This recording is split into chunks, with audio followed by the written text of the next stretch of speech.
अज़बिल्लाहिमिनश्शैतानिर्रजीम बिस्मिल्लाहिर्रहमानिर्रहीम। नाज़रीन, real talk में जबरान में आपकी खिदमत में जबरान असगर हाज़िर है खिदमत।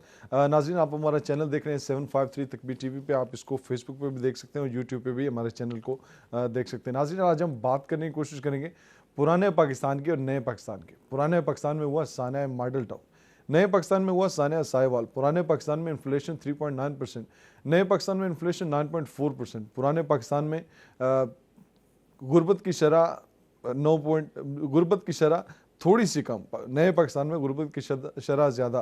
पुराने पाकिस्तान में पेट्रोलियम की मसनूआत की कीमतों में कंपेयर टू नए पाकिस्तान के खातिर हाँ कमी। पुराने पाकिस्तान में सियासी सूरत हाल पर यकीनन बातचीत, नए पर इल्ज़ामात, नए पर नैब के हवाले से बहुत सारे केसेस का सामना, लेकिन नए पाकिस्तान में कोई सज़ा नहीं।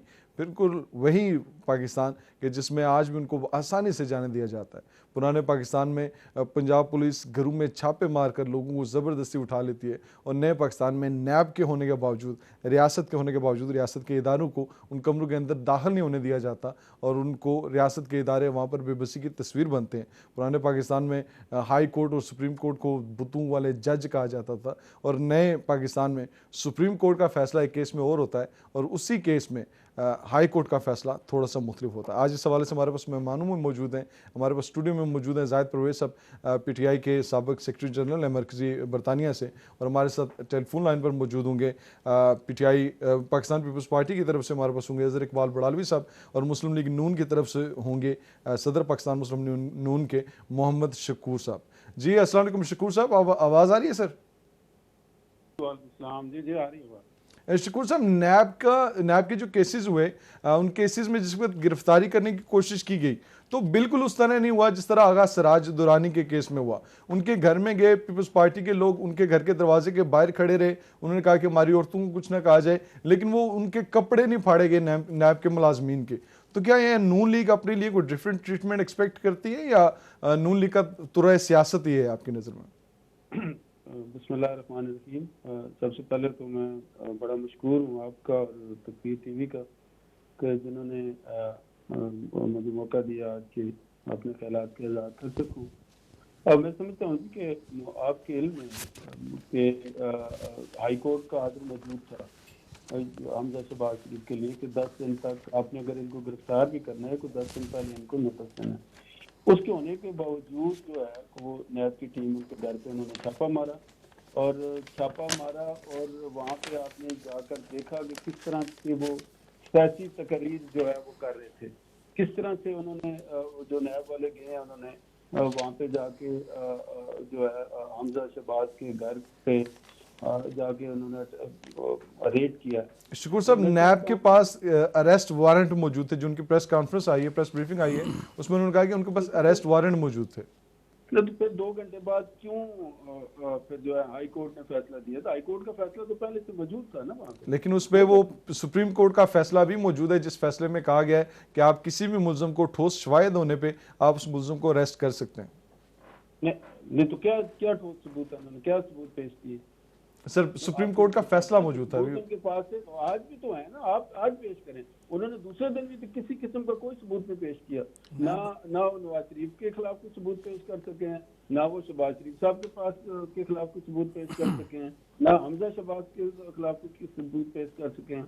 तो इसी वजह से तो हाई कोर्ट ने उनको बेल दी कि चूंकि आप पहले तो सबूत दूसरे दिन आपने देखा जिस दिन उन्होंने छापा मारा, दूसरे दिन आपने देखा कि वहाँ पे हाई कोर्ट ने जब मांगा, हाई कोर्ट के जज ने मांगा कि आपके पास कोई प्रूफ है, किस केस में आप उनको लेकर जाना चाहते हैं, उन्होंने कहा कि 2 दिन बाद। तो ये तो सारी चीजें आपके इल्म में है, आपको पता है, मीडिया हर चीज आजकल। नैब के केसेस की एक अपनी जगह पे वो एक अलग से बहस मौजूद है, लेकिन जिस वक्त अगर हम बात करें रवैये की, तो क्या सियासी जमात को ये रवैया जेब देता है कि निहाल हाशमी से जिस तरह स्टार्ट किया गया उस तरह बुतू जजों को बुत कहा गया, आप रियासत के इदारों की वो ऑथेंटिसिटी को कबूल करने के बजाय उसके खिलाफ अपने बंदे लेके सामने आ रही है नून लीग, तो क्या ये तरीकाकार एक्सेप्टेबल है? देखें जी, कोई बंदे नहीं थे वहाँ पे, जो लोकल छोटे मोटे जो पार्टी के कारकुन थे वो मौजूद थे, कोई वहाँ पे पार्टी के लोग इतने ना बुलाए गए थे। तो आप इसमें पीछे भी देखें ना, जो 3 साल से जो कुछ हो रहा है नून के खिलाफ, किस तरह से उनको विक्टिमाइज किया जा रहा है, किस तरह उनके खिलाफ GAT बनी।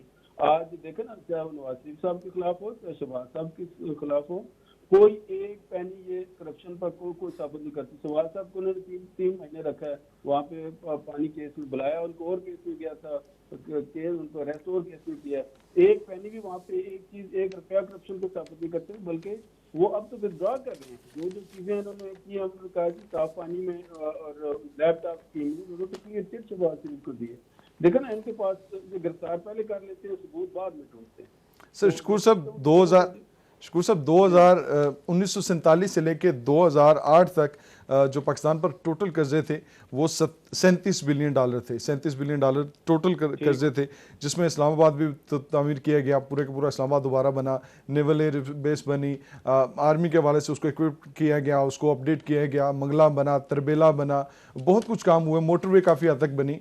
लेकिन उसके बाद जो 2008 से लेके 2018 तक का पीरियड है, उसमें अगर देखा जाए तो 65 अरब हो गए, यही जो 37 अरब डॉलर थे ये 65 अरब हो गए 2008 से लेके 2013 तक, और 2013 से लेके 2019 तक ये 97 अरब डॉलर तक पहुंच गए। अब ये इतने ज़्यादा कर्जे लेने के बाद जो कुछ उस 1947 से 2008 तक बना, क्या उतना कुछ बनाया गया इस मुल्क के लिए कि आइंदा की आने वाली हुकूमतें बेहतर तरीके से हुकूमत कर सकें? देखिए जी, पिछले 7 माह में देखो, मौजूदा हुकूमत ने पिछले 7 माह में 39 खरब का कर्जा लिया, 39 खरब रुपए का कर्जा लिया, जितना पिछले, मेरी बात सुनो ना, 7 माह में, पिछले 7 माह में हुकूमत ने 39 खरब का कर्जा लिया, जबकि पिछले एक हफ्ते में स्टेट बैंक ने 113 अरब रुपया लिया है, और आखिरी 10 दिनों में सरमायाकार है तो 6 अरब रुपया डूबे हैं। क्योंकि आपको पता है कागज एक्सचेंज का जितना भी था, पहले 54,000 पे थी, आज 45,000, आज 35,000 पे चली गई है। आपने जो कीमतें आपने जो पहले बताई हैं, जो आपने इंट्रो में बताया, देखो ना, हमारे दौर में पेट्रोल 65 रुपए का था, आज 98 रुपए का है। गैस जो थी 100 रुपए की थी, आज 170 रुपए की है। जो खाद थी वो 2400 रुपए की थी, आज 3500 रुपए की है। आटा 600 रुपए से 1400 रुपए पे गया है। डॉलर जो है 105 रुपए से 144 रुपए पे चला गया है।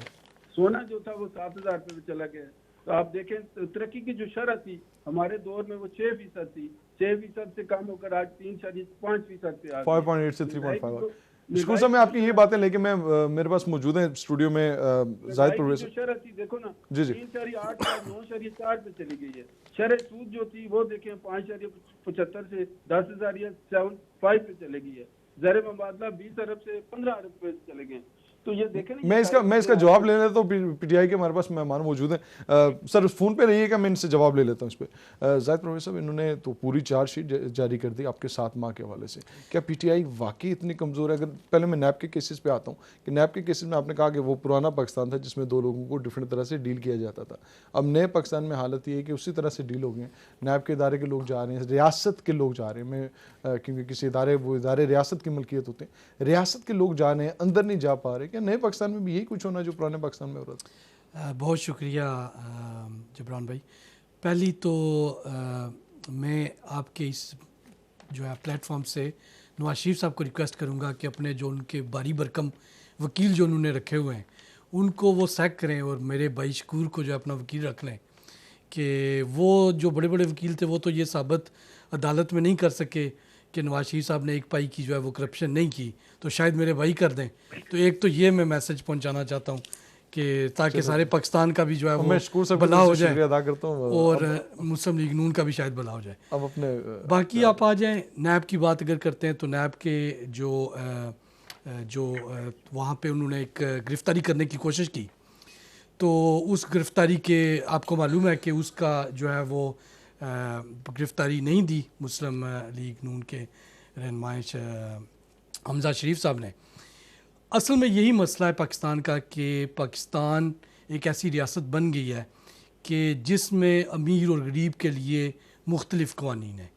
अमीर के लिए हफ्ते वाले दिन बंद अदालतें भी खुल जाती हैं और उसकी मर्ज़ी का फ़ैसला भी उनको दे देती हैं, और गरीब आदमी जो है वो शायद सालों मर जाता है जेलों के अंदर मर जाता है। उसके पास बेचारे के पास एक वकील नहीं होता, या एक ज़मानत का 500,000, 5,000, 10,000 रुपया नहीं होता, और वो एड़ियाँ सिसक कर उन्हीं जेलों के अंदर मर जाता है।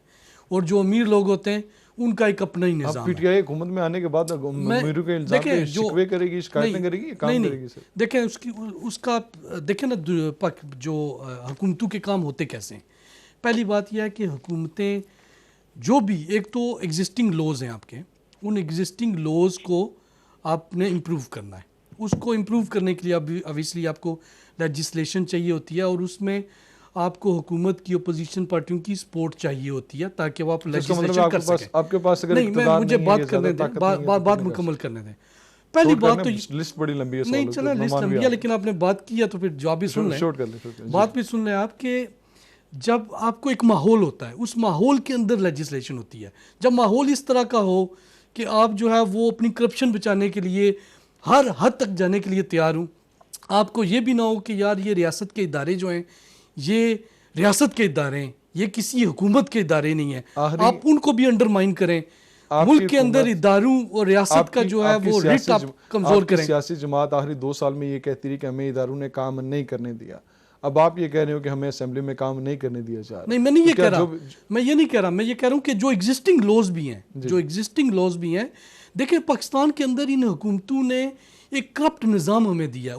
उस निज़ाम का सिर्फ हिस्सा हमारे जो सियासी लोग हैं वो उस नहीं है, निज़ाम का हिस्सा उस निज़ाम का कसूर सबसे बड़ा हिस्सा हमारी जो ब्यूरोक्रेसी है, जो सिविल सर्वेंट्स है। सानिया साहिवाल के इंसिडेंट, सानिया मॉडल टाउन पे आप लोग 5 साल सियासत करते रहे, बल्कि उससे ज़्यादा सियासत करते रहे जब से ये इंसिडेंट हुआ। जब सानिया साहिवाल की बारी आती है तो आज वाले दिन या शायद कल वाले दिन प्राइम मिनिस्टर साहब की मुलाकात होती है सानिया साहिवाल के विक्टिम से। आप इतनी स्लो होने की जिम्मेदारी भी किसी और सिस्टम को डालेंगे या जिम्मेदारी लेंगे? देखें, आप एक बात को समझने की कोशिश करें, और वो समझने की कोशिश आप ये करें कि हुकूमतों, जब कोई भी रियासत होती है उसके अंदर एक कानून होता है। उसमें ये नहीं होता कि कोई भी हुकूमत तो बैठी है, वो कोई बटन ऑन करेगी तो इंसाफ होना शुरू हो जाएगा, बटन ऑफ करेगी इंसाफ होना ख़त्म हो जाएगा। इम्पॉर्टेंट चीज़ क्या है? इम्पॉर्टेंट चीज़ ये है कि जो सानिया साहिवाल और जो मॉडल टाउन के अंदर जो बड़ा की डिफरेंस है, हमारी हुकूमत ने, जो पीटीआई की हुकूमत है, उसने एक बार भी ये नहीं कहा कि ये जो मामला है या ये जो केस हुआ इसको सर्द खाने में डाला जाए। जहां हुकूमत ने, पंजाब जो मुस्लिम लीग नून की हुकूमत ने 5 साल जो है वो मुख्तलिफ हीले बहानों से जो है वो 5 साल अपने आप को और अपने लोगों को प्रोटेक्ट करते हुए गुजार दिए, और उन्हीं लोगों को, जिन लोगों आपके को वज़ीर कानून की स्टेटमेंट क्या थी, याद है सर थोड़ी सी? वज़ीर कानून, देखें जो वज़ीर कानून ने स्टेटमेंट्स दी हैं वो तो लॉ इन्फोर्समेंट एजेंसीज के बिहाफ पे दी है ना। उनको डिफेंड करते रहे आप बिना इन्वेस्टिगेशन के। आपकी 3 से 4 स्टेटमेंट्स चेंज हुई ऐसे नहीं उस होता दिन ना। के अंदर। देखिए, अगर नए पाकिस्तान में देखिए अगर आप यहाँ पर मेरी बात सुने ना, अगर आप यहाँ पर कोई इंसिडेंट होता है तो आप किसकी बात के ऊपर रिलाई करेंगे? यहाँ के इदारों की बात के ऊपर रिलाई करेंगे ना, कि आप अपनी तरफ से जो है वो, आप खुद तो इन्वेस्टिगेटिव अथॉरिटी नहीं है। इन्वेस्टिगेटिव जर्नलिज्म हर जगह कहने का होती है। नहीं, इन्वेस्टिगेटिव जर्नलिज्म का काम है ना, हुकूमत का काम नहीं है। हुकूमत के इदारे उसको रिपोर्ट करते हैं, और वो हुकूमत अपना जो इदारों का मौक़िफ़ होता है उसको रिप्रेजेंट करता है। उसके बाद कोर्ट्स होते हैं, कोर्ट्स ने उस चीज़ को देखना है। अलमिया क्या है, जिसकी तो मैं फाइनल बात करना चाह रहा हूँ, लंबी मैं नहीं करना चाह रहा। अलमिया हमारा ये है कि जिस किस्म का माहौल हमने पिछले 20-30 सालों से इस मुल्क में रखा उसकी है, जिम्मेदारी 20-30 साल से पिछले माहौल की इन माहौल पे है। लेकिन माहौल क्या है, मैं सिर्फ ये एक बड़ी आखिरी बात करता हूँ, जेल है, बड़ा ज्यादा काम हो मैं जाएगा। आखिरी बात करता हूँ कि हमारा मुल्क के अंदर माहौल ये बन गया है कि जो लोग मुखलस हैं, जो स्ट्रेट फॉरवर्ड हैं, उनको खुडे लाइन लगाया जाता है। एक आपके मुखलस स्ट्रेट फॉरवर्ड जो आपके साथी हैं उनके स्टेटमेंट्स में लेके आते हैं। हमारे साथ कालू मौजूद है। जी अस्सलाम वालेकुम। कौन सर, कहाँ से?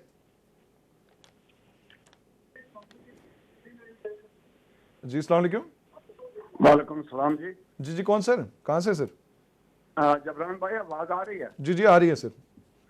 इजाजत है। नज़ाकत हुसैन शाह वॉकिंग से आपके मेहमान और व्यूअर्स को प्यार और अदा पर अस्सलाम। आपने बहुत अच्छा टॉपिक रखा है, और इसी को जर्नलिज्म कहते हैं, जिस तरीके से आप अपने मेहमानों से सवाल करते हैं। मैं एक बात कहना चाहता हूँ, वो ये है कि अगर सानिया मॉडल टाउन का सही फैसला हुआ होता तो सानिया साहिवाल कभी ना होता। ये मसनूई बहरान पैदा करते हैं। बेनजीर के दौर में आटे की जलम में किल्लत थी तो बेनजीर को तंग करते थे नवाज शरीफ वगैरह इनकी जमात, तो उसने कहा कि 400-500 ट्रक इस्लामाबाद से आटे के भरकर जलम भेज दिए। मसनूई बहरान पैदा किया हुआ इन्होंने इमरान को गिराने के लिए। लेकिन सानिया साहिवाल टाउन पे, सानिया साहिवाल पे तो इमरान खान साहब को किसी ने कोई बहरान पैदा नहीं किया। उन्होंने कहा तो इन्वेस्टिगेशन कि तहकीकात कराए। Nobody is above the law, तहकीकात होनी चाहिए। इमरान साहब को ये मैसेज देना आप दें कि इस वाक़े की तहकीकात कराएं। मैं ये कहना चाहता हूं कि अगर नवाज शरीफ की हुकूमत ने सानिया मॉडल टाउन ना करवाया होता तो आज साहिवाल का हम टच कर इनसे पूछते, पीटीआई के भाई से बहुत शुक्रिया सर। मगर स्टिल पूछेंगे, गलत बात।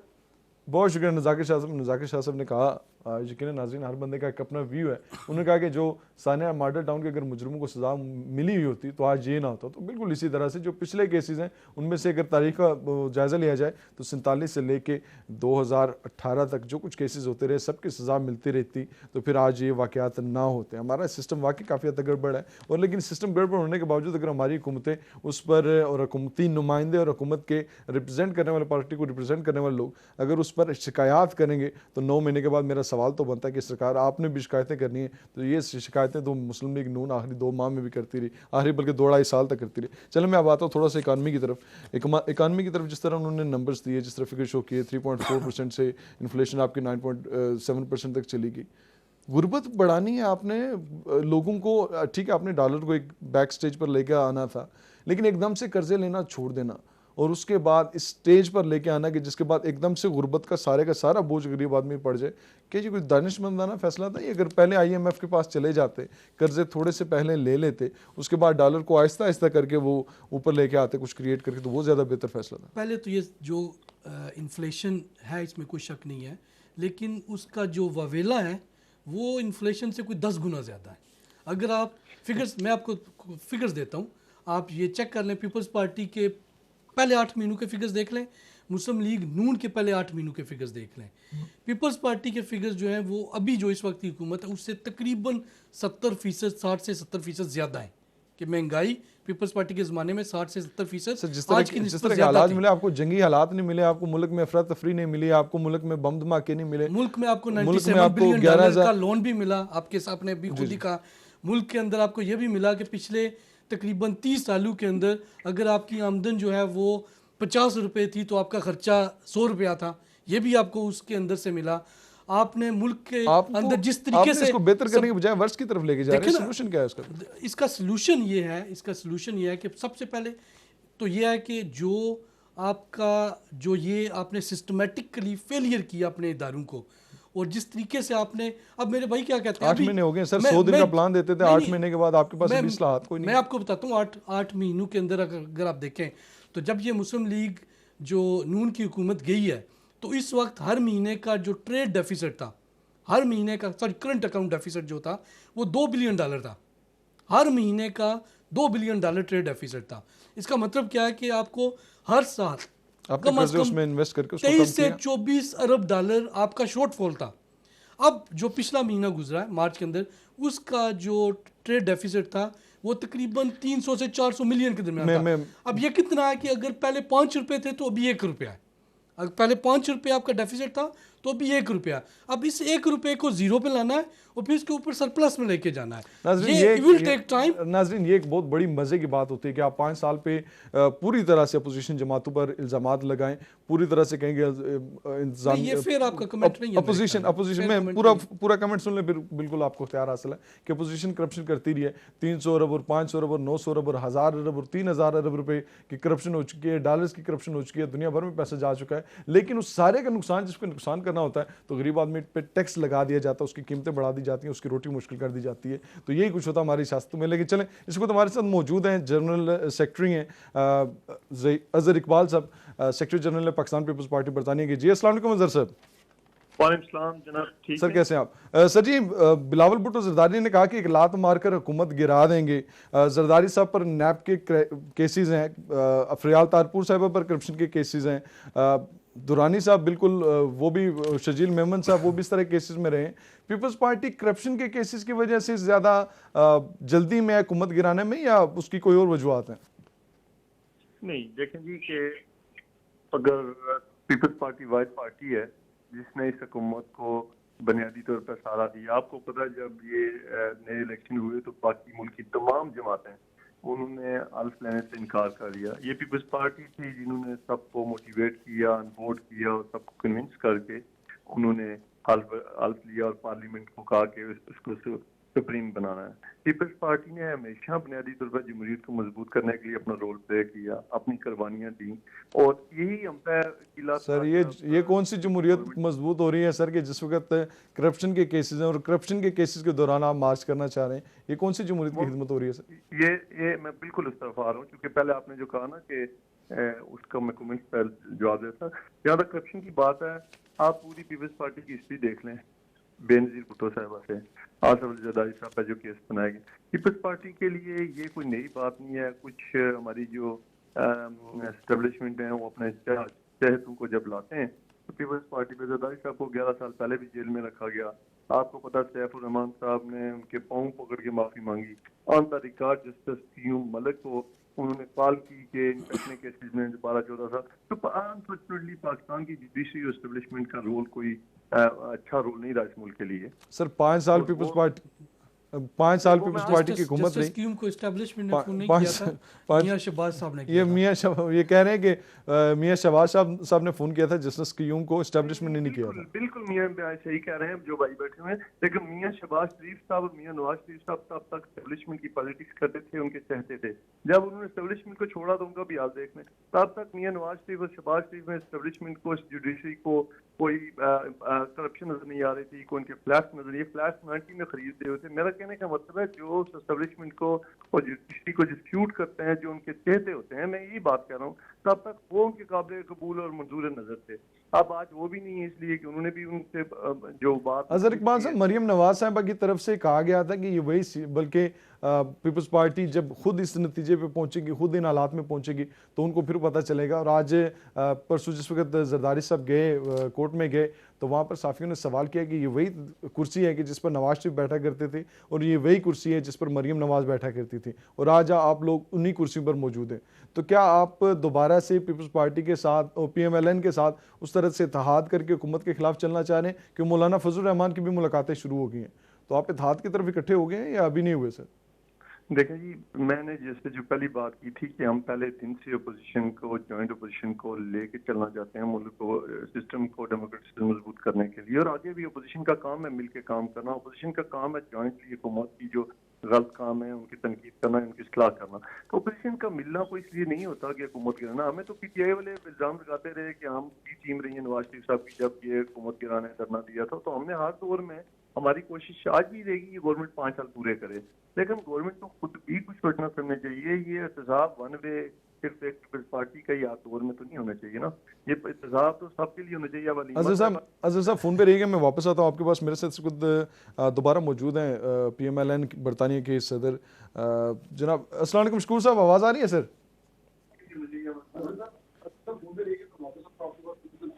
शकूर साहब आवाज़ आ रही है?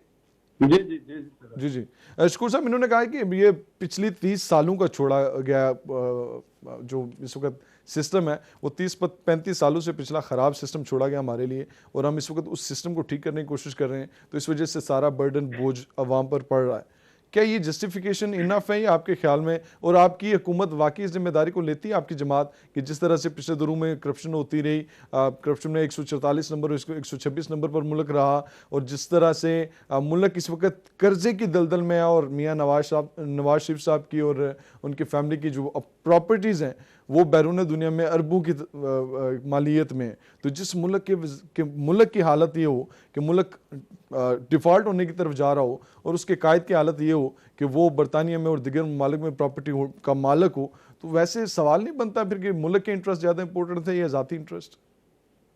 देखें जी, आपने जहाँ तक ये बात की, तो पिछले 3 साल से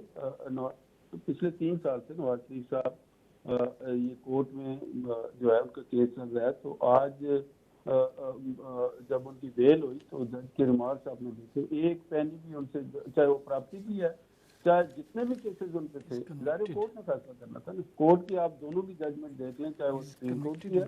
नहीं, मैं आपका argument just for the argument से मान के मैं पूछ रहा हूँ कि जिस मुल्क को डिफॉल्ट होने का खदशा हो, उस मुल्क के अगर वज़ीर आज़म की अगर प्रॉपर्टीज अरबों की तादाद में बैरून मुल्क हो, तो वो क्या करना चाहिए लोगों को? जी जी जबरान साहब, देखो मैंने आपको पहले कंपेयर किया है और 2017 के, 2016 के और 2019 के जो फिगर है मैंने आपको पूरे दिए। आपका टाइम कम है, नहीं तो मैं पूरे डिटेल के साथ आपको पूरे फिगर देता। तो देखो ना, ये तो कहते थे कि हम IMF के पास नहीं जाएंगे, ये तो कह देते ना, मैं इमरान खान कहता था कि मैं IMF के पास जाऊंगा तो खुदकशी कर लूंगा, लेकिन ये देखो ना इनकी डिले की वजह से, अगर इन्होंने IMF के पास जाना ही था, ये पहले चले जाते तो इतना नुकसान जो आज हुआ है इस मुल्क को, जो स्टॉक एक्सचेंज हुआ है, जो हमारी जितनी भी मशद को जो तबाह बर्बाद हो गई है, जो आज गुर्बत देखे ना, आज डॉलर हमारे दौर में 105 साल तक रहा ना, 105 पे, आज देखो 143 में चला गया। इसका 128 तक था। वो ये नारे लगाते थे 100 दिन के प्लान ये देते थे,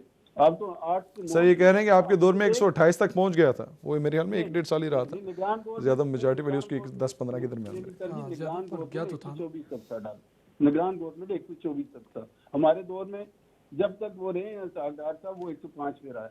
बाकी आप देखें जो इन्होंने नारे लगाए, ये 350 डैम बनाएंगे, 1 अरब दरख्त लगाएंगे, 50 लाख ये घर बनाएंगे, 1 करोड़ ये नौकरियां देंगे, ये डॉलर 60 तक लेके आएंगे, महंगाई का ये खात्मा करेंगे, VIP कल्चर का ये खात्मा करेंगे, प्रोटोकॉल का ये खात्मा करेंगे, ग्रीन पासपोर्ट दुनिया में इज्जत शुक्र साहब, मेरे ख्याल में आपकी ये जो लास्ट 4 लाइन, बैरूनी मुल्क से ये अरबों डॉलर लेके आएंगे। शुक्र साहब आपकी जो आखिरी 4 लाइनें मेरे ख्याल में इसमें पूरा सवाल मौजूद है, इसलिए मेरे लिए तो आपने छोड़ा कुछ नहीं, इसी का जवाब दे दें सर जाहिद रूही सर। कौन सी क्वेश्चन का आपने कहा, कौन सी? नहीं, आपने जो 4 लाइनें आखिरी दी हैं उसमें मेरे लिए, मेरे अगले मेहमान के लिए आपने पूरा सवाल दे दिया है। मैं PTI से पूछ लेता हूँ इसका रिस्पॉन्स। चलो मैं आखिर में बात कंक्लूड करता हूँ। जी जी, 2 मिनट 1 मिनट दे तो मैं बात कंक्लूड करता हूँ। जी जी हुक्म। मेरा ईमान है कि ये देखें इमरान और उसके जो टोले का वो अंजाम है, ये कुछ अरसे बाद आप देखेंगे ये लोगों से मुंह छुपाते फिरेंगे, क्योंकि जितना इन्होंने इनके बयानों ने, जितना इनके U-टर्न ने इनको जलील किया, इतना अपोजिशन ने इनको हाईलाइट नहीं किया। और मौजूदा हुकूमत जो है जनरल यही के बाद ये तारीख की बदतरीन हुकूमत है, जिससे हर आदमी बुरा समझता है। बहुत शुक्रिया सर। सर ये एक तो सवालों के जवाब दें, और उन्होंने कहा कि ये हालत, सर फ़ोन पे रहिएगा थोड़ी देर, मैं वापस आता हूँ अगर इन्होंने कुछ सवाल पूछ लिया तो। सर देखें, पहली तो शुक्रिया मेरे जो पीपल्स पार्टी के भाई हैं अजहर साहब, कि उन्होंने कहा कि ये किसी वक्त जो है मुस्लिम लीग नून वाले जो थे, वो मैं लफ्ज़ नहीं इस्तेमाल करूँगा जो उन्होंने किया था, कि ये किसी वक्त जो है इस्टेब्लिशमेंट के मंजूर नज़र थे, तो उस वक्त जो है ये पीपल्स पार्टी के साथ जो काम करते थे उन्होंने गिनवा दिया। ये बड़ी मजे की बात होती है, PTI वाले हमेशा सीधा थोड़ा सा माजी पे चले जाते हैं। आप अपने जवाब दे दें। नहीं, हम अपने तो जवाब हम देते हैं, ऐसा नहीं है कि हम अपने जवाब से कतराते हैं, लेकिन उनके बात के ऊपर कमेंट कर रहा था। देखें जो अब आप एक चीज़ समझ लें, एक चीज़ आप ये समझ लें कि मुल्क के अंदर आजकल GDP का भी बड़ा शोर पड़ा हुआ है कि GDP जो है वो कमज़ोर हो रही है या कम हो रही है। अब GDP होती क्या है? अब GDP ये है कि मिसाल के तौर पर मेरी आमदन है 50 रुपए। मुझे पता आप मुझसे ज्यादा सीनियर हैं, उस सियासी हवाले से भी आप माशाल्लाह काफी अच्छा कर लेते हैं। मैं कहता हूं थोड़े से मैं लोगों को समझाना चाह रहा हूं, थोड़े से टू द पॉइंट रहेंगे, आप अपनी फायदे की चीज बता देते हैं, लेकिन जहां पे रिस्क पे आते हैं वहां पे आप नहीं आते। फायदे नुकसान को हम नहीं देखते, जो कौम के लिए अच्छी चीज है वो मैं बात कौमी सवाल है सरकार जो मैंने कर दिए, प्लीज उन पे जवाब दे दें। GDP की आप बात करें, उनकी भी बात करते हैं, GDP को पहले समझ लेते हैं। GDP क्या है कि 50 रुपये मैंने खर्च करने तो उसकी GDP मिसाल के तौर पर 3% बनती है। मेरी 50 रुपये की आमदन है, 50 रुपये मैंने खर्च कर दिए। अब मैं 50 रुपये अगर आपसे उधार ले लूँ और वो भी खर्च कर दूँ तो मेरी GDP 6% हो जाएगी, GDP की ग्रोथ जो है, ठीक है। अब होता क्या रहा है कि अब जैसे जिस तरीके से इन्होंने डॉलर को कंट्रोल किया है कि डॉलर जो है वो बाहर से कर्जे लो, जो आपने अपनी खुद के कि इन्होंने 39 अरब डॉलर जो है पिछले 5 सालों में नया कर्जा लेके ऐड किया कर्जे के ऊपर, 32 अरब डॉलर कर लें। 32 अरब में से इन्होंने हर साल 3-4 अरब डॉलर मार्केट में फेंक के तो आर्टिफिशियली डॉलर की कीमत को एक जगह पे रखने की कोशिश की।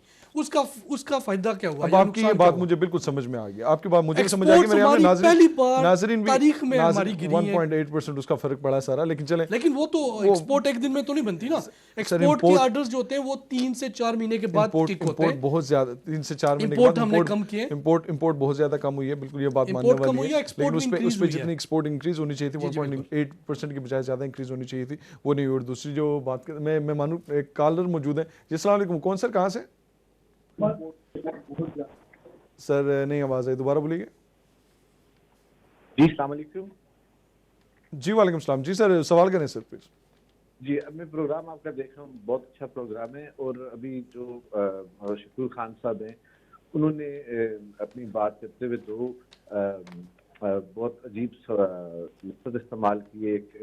शायद मैं दोहराऊं भी ना दोबारा। जो सियासत में रवादारी है उसकी अपील बार बार नून लीग करती है, लेकिन इतने गैर पार्लिमानी जो अल्फाज इस्तेमाल किए जाते मैं हैं माजरत के साथ शायद मेरे कान से नहीं पार्टी के गुजरे, लिए। मैं नहीं सुन सका उनको। जी, उन्होंने जब आखिर में कहा जलील एक लफ्ज़ इस्तेमाल किया, इसी तरह से एक और उससे पहले उन्होंने कहा ये टोला है, तो क्या बाकी ये पार्टी जो है वो आप टोले ठीक कह रहे और हैं, हम सुनने वालों के लिए ये वाकई अजीब है, लेकिन अब सियासी कायदीन एक दूसरे को, ये तमाम जमातों के सियासी कायदीन कंटेनर्स पे भी चढ़ के भी और सिंध में भी और पंजाब में भी यही कुछ करते रहे। करनी चाहिए सियासत में एक दूसरे के लिए। सही, रिस्पेक्ट होनी चाहिए जी सर, मैं बिल्कुल आप इसके अलावा सर आपका कोई सवाल हो तो? नाज़रीन, उन्होंने कहा कि एक दूसरे के लिए रिस्पेक्ट जरूर होनी चाहिए। मैं आपकी बात बिल्कुल नहीं समझ चुका। अब चलते हैं अजहर बड़ालवी साहब की तरफ। अजहर साहब लाइन पर मौजूद हैं सर? जी मैं मौजूद हूँ, लेकिन मुझे बात तो नहीं आ रही आपकी किसी मेरी को। ये तो बड़ी सैड बात होगी, लेकिन चलें मैं खुद अपने सवाल की तरफ आ जाता हूँ। सर जी, टोटल जो कर्जा था 2008 तक, 1947 से लेके वो था $37 बिलियन, जो आपकी हुकूमत में हो गया $65 बिलियन, जो मियाँ साहब की हुकूमत में हो गया $97 मिलियन, अब जो पहुंच चुका है सिर्फ 7 माह में $99 बिलियन तक। अब आपने इतना ज़्यादा कर्जा लिया, लेकिन मुल्क में बिजली की हालत ये थी कि बिजली की मुसलसल लोड शेडिंग थी आपके दौरे हुकूमत में। मुल्क कर्जों के 37 बिलियन से ज़्यादा के बोझ में चला गया आपके दौरे हुकूमत में। जब आपको, और शायद यही वजह रही कि जिसकी वजह से पीपल्स पार्टी को रिजेक्ट कर दिया गया, आपको नहीं ख्याल कि आपकी पार्टी के अंदर कुछ इस तरह की इस्लाहात होनी चाहिए कि जिसमें अगर उस दौर में जो करप्शन हुई है उस पर काम किया जा सके? और दूसरा, नवाज शरीफ साहब के खिलाफ तो आपकी स्टेटमेंट्स मौजूद हैं कि उन्होंने करप्शन किया है, करप्ट सिस्टम किया है, सारा कुछ किया है। आज आप किस रेफरेंस से मियाँ नवाज शरीफ साहब का साथ देना चाहते हैं, या समझते हैं वो नजरियाती हो गए तो उनका साथ देना चाहिए? सर, ये आपका सवाल बड़ा कॉम्प्रिहेंसिव है, मुझे भी थोड़ा टाइम दे देंगे जी जी क्योंकि बहुत सारी बातें आपने पूछी है मेरे से। जी जी बिल्कुल। तो पहली बात यह है कि जो पीपल्स पार्टी की हुकूमत है, इस पर बिल्कुल ये इल्जाम है करप्शन का, और करप्शन रही है। मैं आज भी सिंध के अंदर आज ही बात कर रहा हूँ, 660 मेगावाट का जो पोल प्रोजेक्ट है उसने बिजली प्रोवाइड करना शुरू कर दी, जो नेशनली, और मजीद प्रोजेक्ट भी लगे हुए हैं। अगर मैं माजी में चला जाऊँ तो बेनजीर भुट्टो की गवर्नमेंट 96 में जब बनी थी, उसमें 22-24 हजार मेगावाट बिजली के जो कॉन्ट्रैक्ट किया गया था, अनफॉर्चुनेटली गवर्नमेंट टैपल करके मियाँ साहब ने सारे कैंसिल कर दिए थे। उसके बाद से लेके 2008 तक, जब तक पीपल्स पार्टी की 1 मेगावाट प्रोजेक्ट नहीं लगाया उस मुल्क के अंदर। फिर पीपल्स पार्टी ने अपने दौरे में प्रोजेक्ट लगाए, वो ओवरनाइट तो नहीं हो सकते थे। अगर आपको याद हो, शहबाज शरीफ साहब ने पूरा बुनियाद पर लड़ा था कि 6 महीने में हम मुल्क से लोड शेडिंग खत्म कर देंगे, और याद हो 5 सालों में भी नहीं खत्म हुई। सिमिलरली जैसे 11,000 मेगावाट पैदा कर दी सर जी नून लीग की हुकूमत में। नहीं सर, वो पैदा नहीं हुई, वो उसमें जो सिस्टम में शॉर्ट थी। लेकिन लोड शेडिंग की बात कर रहा हूँ मैं, उनने वही प्रोजेक्ट कुछ हमने लगाए हुए थे, उसका इफ्तिताह किया, कुछ उन्होंने आगे लगाए, आगे वो भी उनकी भी इसमें कंट्रीब्यूशन है जब इस दौर में, ये नहीं है। लेकिन पीपल्स पार्टी ने पिछले दौर हुकूमत में अपने बेशुमार प्रोजेक्ट में लगे हुए जो मैं आपको गिनवा सकता हूँ। लेकिन उससे आगे सर, मैं पिछले हफ्ते 7 बच्चे भूख से मर गए, इलाज की सहूलतें ना होने की वजह से 3 बच्चे सिंध में मर गए। क्या करती रही सर पीपल्स पार्टी? कराची के जो हालात रहे हैं वो सारी दुनिया के सामने रहे, कि जिस तरह से कत्ल गारतगरी होती रही वहाँ पर लोगों को 12 मई से लेकर उसके बाद जो वाक़यात होते रहे, पीपल्स पार्टी की कहाँ नजर आई सर? जिब्रान, बात ये है, क्या मेरे एक सवाल को या कंप्लीट करना, चूंकि सवालों के ऊपर सवाल सर आर्गुमेंट में करेक्ट करना तो जरूरी है ना थोड़ा सा। नहीं देखिए, ये इल्जामात है, मैं आपको वैसे कह चुका हूँ कि पीपल्स पार्टी का उस मुल्क में जितना ट्रायल हुआ, आप मुझे बताएं किसी दूसरी पार्टी का ट्रायल हुआ? आज उस मुल्क में इतने बड़े प्रोजेक्ट जिस पर कौन मैं सिर्फ पीपल्स पार्टी के इतने बड़े काम है उस मुल्क में, उनको इग्नोर किए बगैर वो मुल्क ही नहीं करना भाई। मैं आपको ये बताता हूँ, अगर आज जैसे मोदी जैसा दरिंदा इंसान, गासिब इंसान, वो अगर एटम बम पाकिस्तान के पास में होता तो खा जाता पाकिस्तान। आज ये पीपल्स पार्टी के मरूने में था। क्या सरदारी साहब की हुकूमत में जो उसमें क्या काम हुए पीपल्स पार्टी के, क्या आप देखते हैं उसमें जो आइन था 73 कॉन्स्टिट्यूशन, उसको अपने असल शक्ल में बहाल किया। एक भी आप उसमें देखें कि जो अमेंडमेंट की गई बलूचिस्तान के लिए जो आइन दिया गया, KPK का नाम जिसके लिए तरस रहे थे पीपल्स पार्टी ने दिया। गैस पाइपलाइन जो ईरान की बॉर्डर कोयटा तक उन्हें बिछाई, आगे पीपल्स पार्टी चली गई क्योंकि इसमें हिम्मत नहीं है। ये भी अभी खान साहब करे ना, ये कहते हैं हम अमरीका से नहीं करते। अब वो आज भी उनका एक वजीर बैठा और टीवी पे कहता है, मैंने खुद को सुना उसका इंटरव्यू, क्यों कहते हैं हम अमेरिका से डरते, हम नहीं कर सकते, हमें करना चाहिए। और एंकर ने ये पूछा जो आप कह रहे थे, बदकिस्मती से सर उस मुल्क में डेमोक्रेटिक सिस्टम चलने ही नहीं दिया गया। मौजूदा इस वक्त जो नैब के केसेस जा रहे हैं, आप अपनी पार्टी को तो यकीनन डिफेंड करेंगे, लेकिन जो केसेस जा रहे हैं उसमें मियां नवाज शरीफ साहब के खिलाफ, मियां शहबाज शरीफ के साहब, हमजा शहबाज के खिलाफ जो केसेस जा रहे हैं, आपके ख्याल में ये केसेस जायज़ हैं? क्योंकि ये केसेस वही हैं जो आपकी हुकूमतों में बनते रहे और आपके खिलाफ केसेस वही हैं जो उनकी हुकूमतों में बनते रहे। आज 2019 में समझते हैं ये केसेस आपने जायज़ बनाए थे एक दूसरे के खिलाफ या गलत थे? देखें जी, दो बातें। एक बात यह है कि जो नून लीग की गवर्नमेंट है, मैं पहले बता चुका हूँ सैफुर रहमान साहब का बयानिया के उन्होंने रिकॉर्ड का सामने गलतियां की हैं। वो जो कॉल जिसका मेरे एक भाई बैठे उन्होंने जिक्र किया था शबाज, कैसे केसेस बनाए पीपल्स पार्टी पे, तो अलमिया ये कि सारे केसेस खत्म हो चुके थे और आपने भुगते हैं जेल में रह के केसेस। और ये मैं आज को बताता हूँ रिकॉर्ड, हम आगे भी फोटो कापीज की वजह से सर नैब्स के केसेस फारिग हुए हैं, फोटो कापीज जमा होती रही है वहां पे, और वो जिस चेयरमैन के दौर में होते रहे, वो चेयरमैन पे इल्जाम ये था चौधरी कमर ज़मान पे कि वो पीपल्स पार्टी और पीएमएलएन दोनों ने मुश्तरका तौर पर उनको कुछ। सर आप सुने, ये कमर जमान साहब तो अभी आए, ये 11 साल जब जरदारी साहब जेल में रहे, वो कौन से मार्शल लॉ का जमाना रहा, डी का जमाना रहा, क्या कर रहे हैं आप? वो सारे केसेस सब होते ना। सर कौम उस वक्त का बच्चा आज इस वक्त मेरे ख्याल में जवान है, रोटी कमाने की फिक्र में है, उसको नहीं फिक्र कि उस 12 साल 15 साल 20 साल पहले क्या हुआ है। मैं पिछले 10 साल की अगर बात कर लूं तो कम से कम उसके जहन में भी हो रहा है कि क्या हो रहा है, थोड़ा सा यूथ थोड़ी सी इंगेज रहेगी इसमें। की हिस्ट्री जानना बड़ा जरूरी है। जो आज लोगों को वर्गलाया जा रहा है, जैसे एक टीका जी नैब के केस है, नैब के केस है, पिछले से में आपने सुना था डॉक्टर आसम का केस बड़ा आ गया था, फिर वो उजैर बलोच आ गया था, वो फला आ गया था।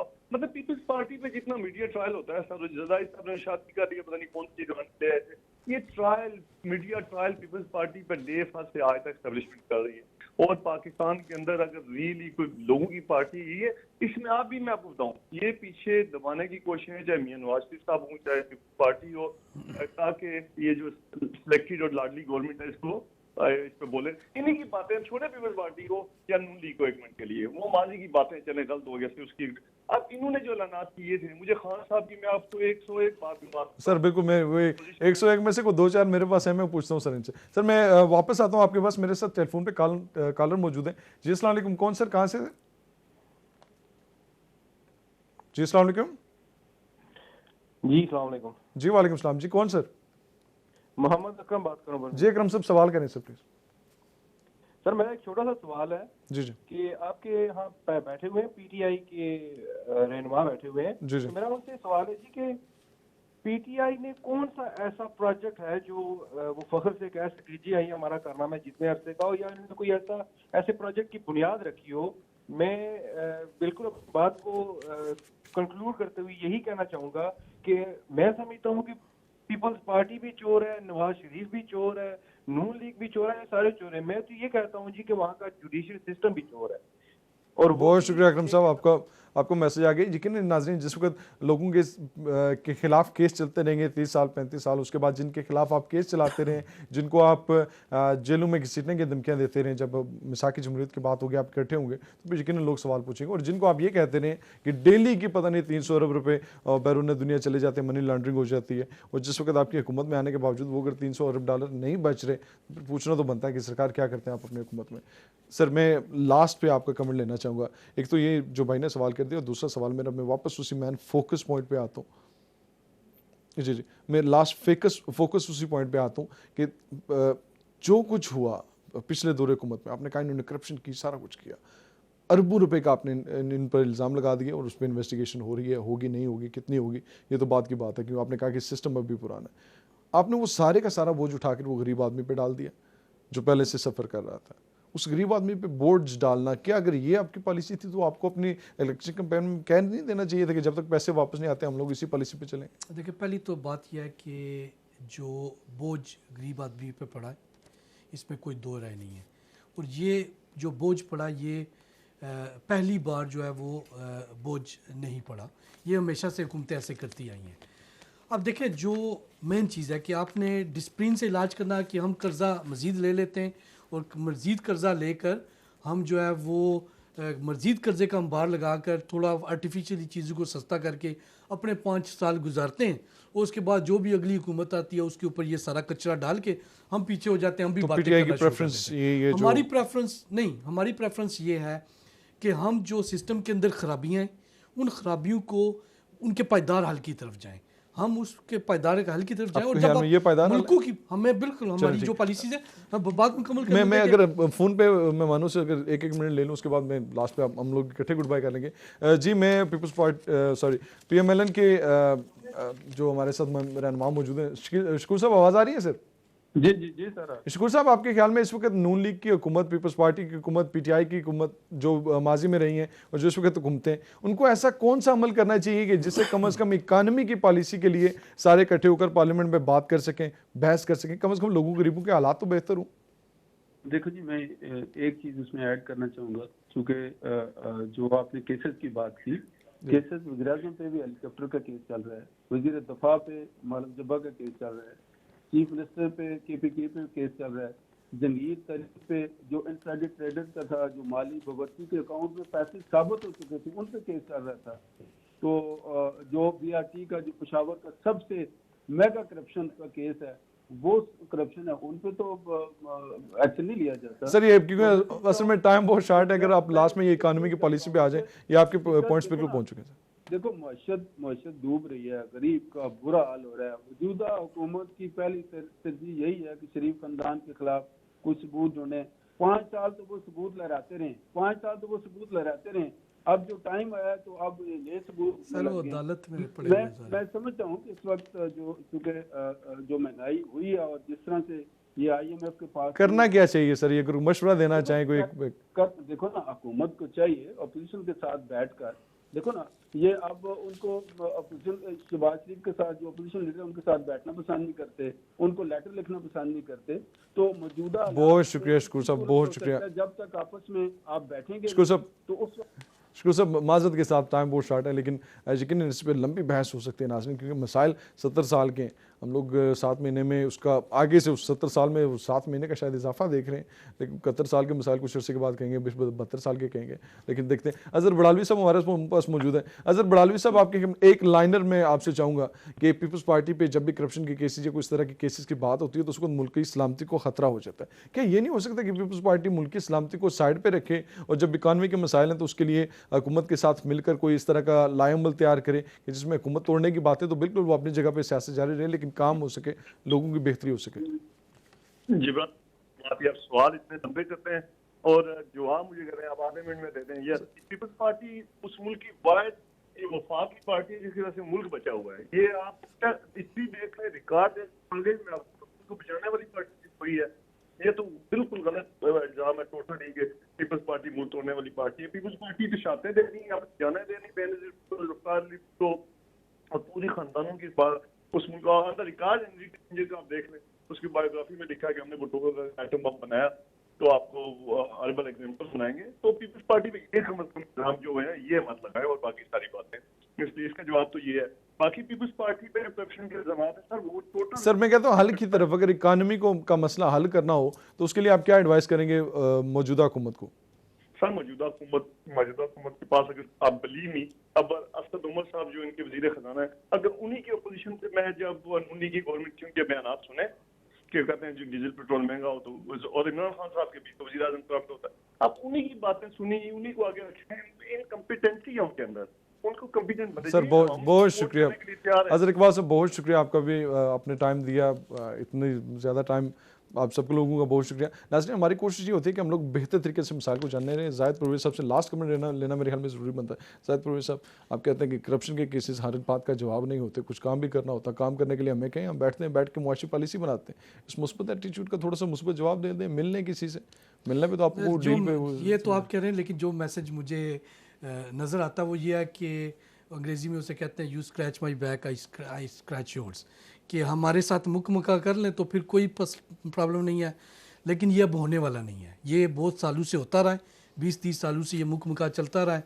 जब ज़रूरत थी तो हमने घसीट भी लिया, अगले साल 2 साल में तो हमने पैसा गले भी वापस लगा आने लिया। की गारंटी देते हैं आप? वैसे इंशाअल्लाह हमारी ये कोशिश होगी कि पाकिस्तान को हम पायदार हल की तरफ लेकर जाएं और पाकिस्तान जो है वो, और पाकिस्तानी कौम जो है वो एक जो है वो जो है फ़ख्र के साथ अपने फ़ख्र पे के खड़ी हो साथ सके। पाकिस्तानी कौम को एक पायदार हाल की तरफ लेके जाएं जी। पाकिस्तानी कौम फ़ख्र के साथ एक किसी मुकाम पर खड़ी हो सके, बात कर सके, एक फ़ख्र तरीके से, बाइज़्ज़त तरीके से पाकिस्तानी कौम खड़ी हो सके।